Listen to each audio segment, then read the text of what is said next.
मुल्क के ज्यादातर इलाकों में काली घटावां दा राज। लाहौर के मुख्तलिफ इलाकों में मूसलाधार बारिश। बदल वसन का सिलसिला वक्फे वक्फे नाल जारी। गड़ी शाहू रेलवे कॉलोनी के नजदीक घर की छत डिग गई। मलबे तले दबके 3 अफराद जां बाक, एक जख्मी हस्पताल मुंतकिल। मुस्लिम टाउन च बुर्जी मॉल रोड से गिरद नवाब विच बादल खूब वसे। नशीबी इलाके जेरियाब सड़कों उत्ते पानी जमा। रीजू खान शकरगढ़ चिन्योट साहिवाल ते उकाड़ा विच भी बारिश। कसूर फैसलाबाद विच भी बारिश। गुजरावाला विच बारिश के पानी विच 2 साला बच्चा डुब के जां बाग। गिलगित विच सैलाब नाल 44 घर तबाह। कपलू दे बला इलाके दा जमीनी राबता टुट गया। जनूबी वजीरिस्तान विच 3 कौजे बह गए। बारिशा नाल शारा बलूचिस्तान चौथे रोज भी बंद।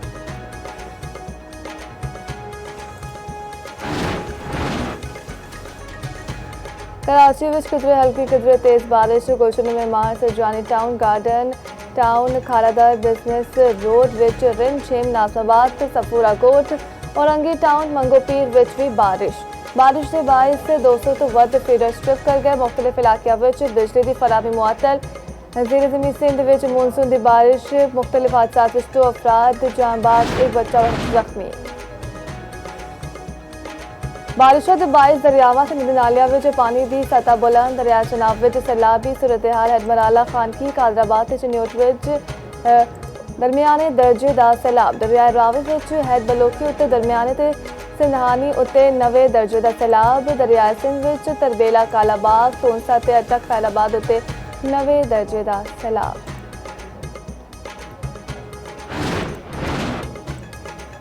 पेट्रोल ते डीजल मुसलसल 5वें दिहाड़े भी महंगा। पेट्रोल की कीमत में 3 रुपये 68 फी लीटर इजाफा। पेट्रोल की फी लीटर कीमत 335 रुपये 18 पैसे हो गई। डीजल 383 रुपये 40 पैसे फी लीटर मुकर्रर। डीजल 4 रुपये 80 पैसे फी लीटर महंगा। कीमत का तलाक सिर्फ 24 घंटे लिए होगा।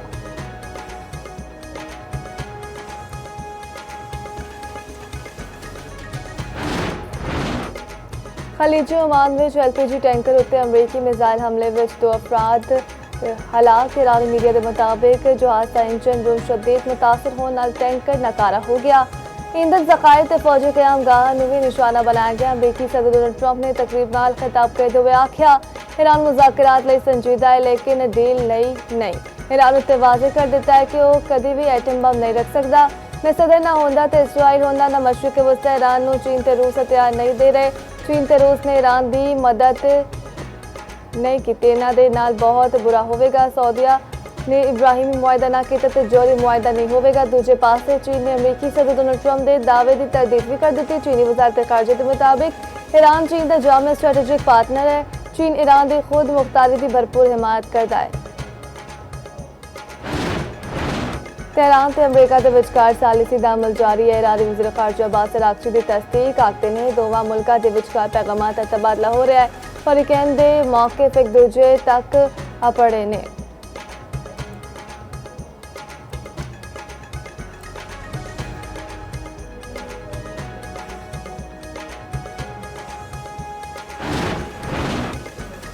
नायब वज़ीर आज़म इसहाक डार दी काज़िक मनसब नाल मुलाकात। काज़िक सदर के दौरा पाकिस्तान के बाद 2 तरफा ताल्लुकात विच मुस्बत पेशरफ्त का जायजा। दौरे विच तयपान आले 37 मुफाहमती याददाश्तां उत्ते अमल दरामद दे अज़म दा यादा। तिजारत सरमायाकारी तवानाई ते कसीरुल जहती फोरम्स उत्ते ताउन होर फरोग देने उत्ते इत्तफाक। दोवां नायब वज़ीर आज़म की मुलाकात SCO इजलास के मौके उत्ते हुई।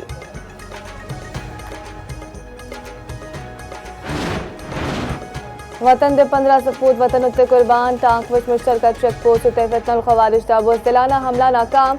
चेक पोस्ट तबाह 12 फौजी 2 पुलिस एहलकार ते महकमा जंगलात दा मुलाजिम शहीद। ISPR के मुताबिक सिक्योरिटी फोर्सेस की फौरी कार्रवाई विच 12 खवारिज हलाक हुए। हमलावर ने बारूद नाल भरी गड्डी नूं चेक पोस्ट दी कन नाल मार दिता। दूजे पासे शहीद 2 पुलिस कांस्टेबल ते फॉरेस्ट गार्ड की नमाज जनाजा पुलिस लाइन्स टांक विच अदा। IG KP जुल्फ़िकार हमीद ते दूजिया दी शिरकत। दूजे पासे मस्तूक दे इलाके खटकूचा विच सिक्योरिटी फोर्सेस ऑपरेशन। फितनल हिंदुस्तान के 4 दहशतगर्द हलाक।